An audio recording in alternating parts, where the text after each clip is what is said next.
Assalomu alaykum obunachilarimiz. Mana bugun yangi shogird oldik. Yozgi kuni endi bu yog'iga 3 oy yoz bilan men bilan bo'layapti. Shogird oldik. Xudo xolasa. Xudo xolasa o'rgatamiz buni. Qo'limdan kelgancha ustozlik qilib hunarimizni o'rgatib, qishloq xo'jaligi mahsulotlari gulligi qiziqishi bor bola bo'lganligi uchun oldik. Xudo xolasa bu yog'iga doimiy kuzatib turasizlar.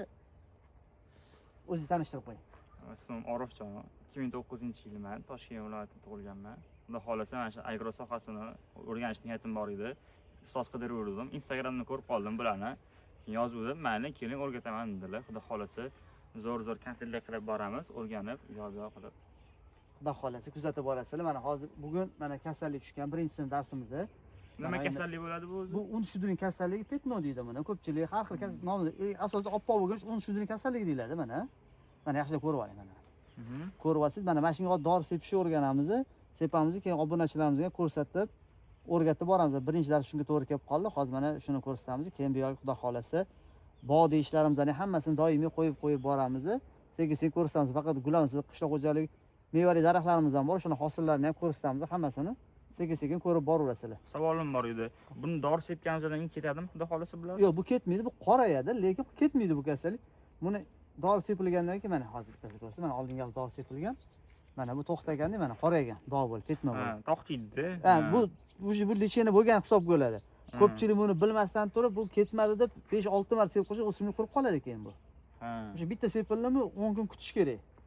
Kutilganda agar shu qorayib dog' bo'lib qolsagina dori ta'sir qilgan, foyda ishlagan bo'ladi. Bo'lmasa, paftor sepish kerak bo'ladi.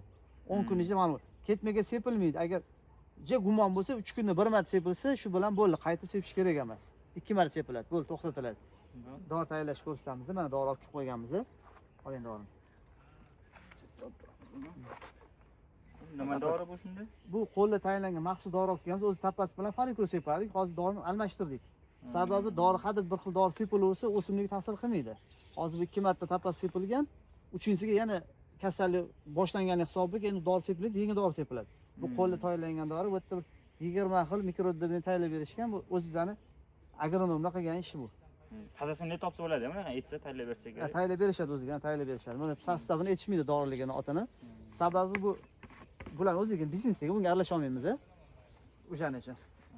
10 litrga 10 gram dori solinadi. Hozir bitta 10 gram. Ha, 10 litr suvimiz bor ekan, 10 litr dori tortib olish kerak. Qopqo'yga qo'yib oling, qopqo'dan so'raydi.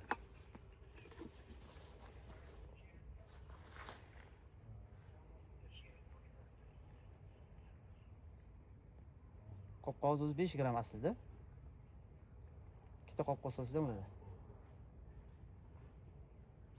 Ko'rdingiz, 5 gram ikkita qopqo'z solavering, bo'ladi. 1 litr suvga 1 gram solinadi.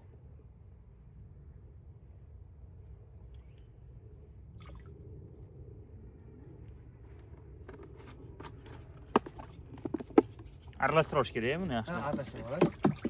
Yaxshilab aralashtirib turib.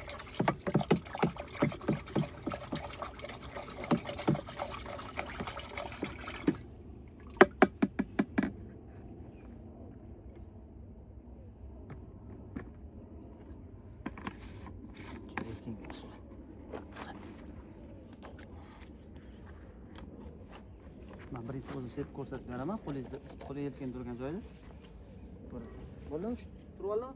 Tushdi. Mana qanaqa sepishni tushunib olinglar. Asarat yoqamiz. Sandan doridan o'zingga zo'r tur. Allergiya berib olish ehtimoli bor. Orqaga tur. Mana bitta tiyda bo'ldi, ketdi, yur. Ko'p turib qolish kerak emas. Yubka turish kerak. Ha, yubka turish kerak. Tez yubka tur. Bir joy ko'p tiyib qolmasin. Ikki qator arang turib olsang, sepib ko'rasan.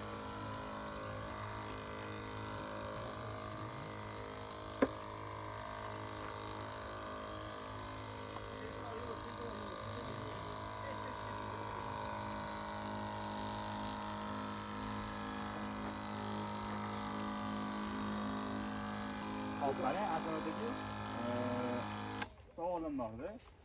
Bu dorini ertalab sepgan yaxshimi yoki kechqurun sepgan yaxshimi? O'rinli savol, to'g'ri savol bo'ldi. Xo'p, bu dorini asosan asrdan keyin sepgan yaxshi yoki ertalab 8 dan 9 gacha sepgan yaxshi?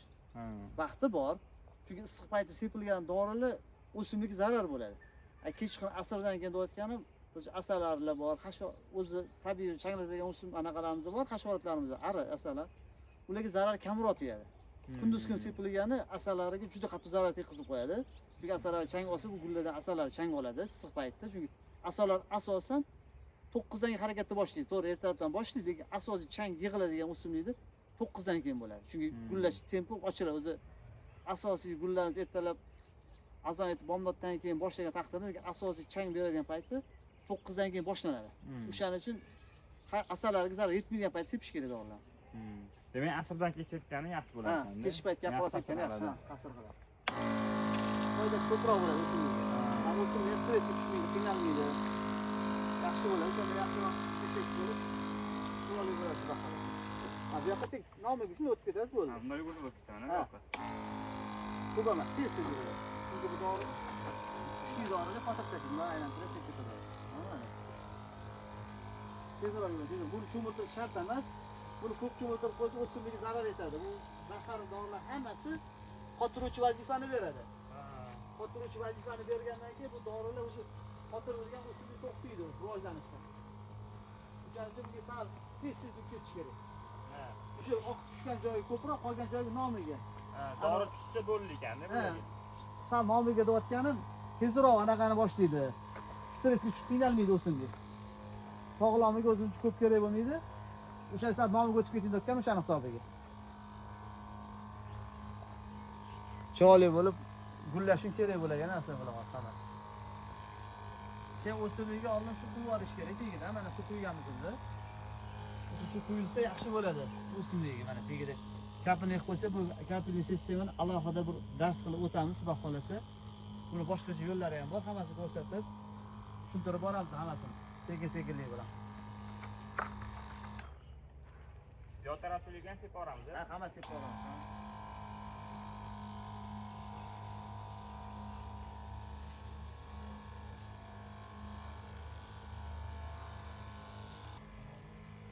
Mana bugungi darsimizda mana hozir kimyoviy moddalar to'g'ri tayinlash, sepishni o'rgandik. Xudo xolasa mana keyingi darslarimizga manfaatli bo'ladigan sug'orish sistemasi buni bor.